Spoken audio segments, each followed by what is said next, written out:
এই যে দেখতেছেন ডেলান দিয়ে বসে আছি, এটা 11 ঘন্টা ডিউটি করার পর এইমাত্র একটু ডেলান দিয়ে বসলাম। প্রবাসের জীবনে ব্যস্ততা এতটা বেশি যেটা বলার আর কোনো রাখে না। প্রতিনিয়ত প্রবাসের জীবনে প্রবাসীরা সংগ্রাম করে যাচ্ছে। যারা কোম্পানিতে কাজ করে তাদের তো একটু ডিউটি কম হলেও তবে সেটাও কিন্তু কম নয়। 12 ঘন্টা আগে ডিউটিতে কাজ থাকুক না থাকুক প্রেজেন্ট এখানে থাকতে হবে। আর যারা বাইরে কাজ করে কিংবা ফ্রিল্যান্সে কাজ করে তাদের বিষয়টা তো আরো অনেক হয়। অনেকে 18 ঘন্টাও কাজ করে থাকে, বা 18 ঘন্টা কাজ না করলেও হয়ে যায় 18 ঘন্টা। কিভাবে হয়ে যায় আমি আপনাকে দেখতে বলি। যেমন সে সাপোজ 12 ঘন্টা সে ডিউটি করে আসছে, বাইরে 12 ঘন্টা কাজ করে আসছে, বা 12-13 ঘন্টা কাজ করে 12 ঘন্টা কাজ করছে, 1 ঘন্টা সে গাড়িতে আসতে আসতে চলে যায়, 13 ঘন্টা হয়েছে না। এরপরে আরেক ঘন্টা মনে করেন যে সে গা গোসল দুইতেই হয়ে যায়, তারপরে যাই কত 14 ঘন্টা হয়েছে না। আরেক ঘন্টা মনে করেন যে সে খানা দানা পাকাইতে মনে করেন যে সে যারা ফ্রিল্যান্সে কাজ করে তারা নিজেরা খানা পাকাই খায়।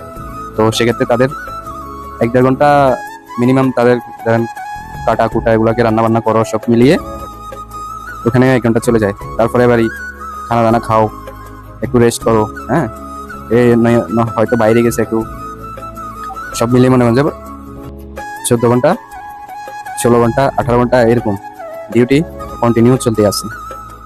প্রবাসীদের সংগ্রামের কোনো তুলনা হয় না। প্রবাসীদেরকে দায়িত্ব শিখাতে হয় না। দায়িত্ব কি জিনিস একবার প্রবাসী আসলে বোঝা যায়, এমনিতে দায়িত্ব তারা শিখে যায়। প্রবাসীদের নিয়ে অনেকেই দেখি আমরা অনলাইনে উল্টাপাল্টা কথাবার্তা বলে, তাদের উদ্দেশ্যে বলবো এগুলো ঠিক না। প্রবাসী একবার আসেন, তারপর বলতে পারবেন প্রবাসীদের বাস্তবতা কি জিনিস। যে মাস শেষে 50,000 60,000 1 লক্ষ টাকা পাঠাই দিতেছে এমনি না। বাস্তবতা অনেক কঠিন। এখানে অনেক কিছু ফেস করে অনেক পরিশ্রম করে টাকাগুলো পাঠায় তারা। তাছাড়া সবাই তো আর ভালো অ্যামাউন্টে ভালো কোনো মনে করেন যে অনেক সময় কাজ পায়ও না, করতে পারেও না। হ্যাঁ, সবার তো আর ইনকাম সমান না, সবার তো আর সুযোগ সুবিধা সমান না। আর আমাদের বাংলাদেশি প্রবাসীরা বেশিরভাগ আসে একদম লো লেভেলের কাজ যেগুলো আছে ওগুলাতে, কোনো হাই লেভেলের কাজে তেমন একটা দেখা যায় না তাদেরকে।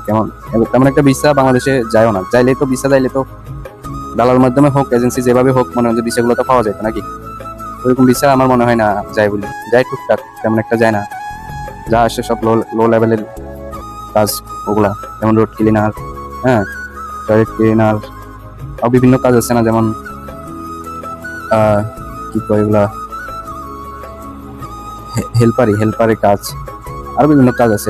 এগুলা ভিসা বেশিরভাগ যায়, ভালো ভিসা তেমন একটা যায় না। এখানে আসে প্রবাসীরা সংগ্রাম করে যারা পরিশ্রমী হয় তারা লাইফে একটু কিছুটা সফলতা নিয়ে আসতে পারে, তাদের জীবনে কিছুটা স্বস্তি নিয়ে আসতে পারে।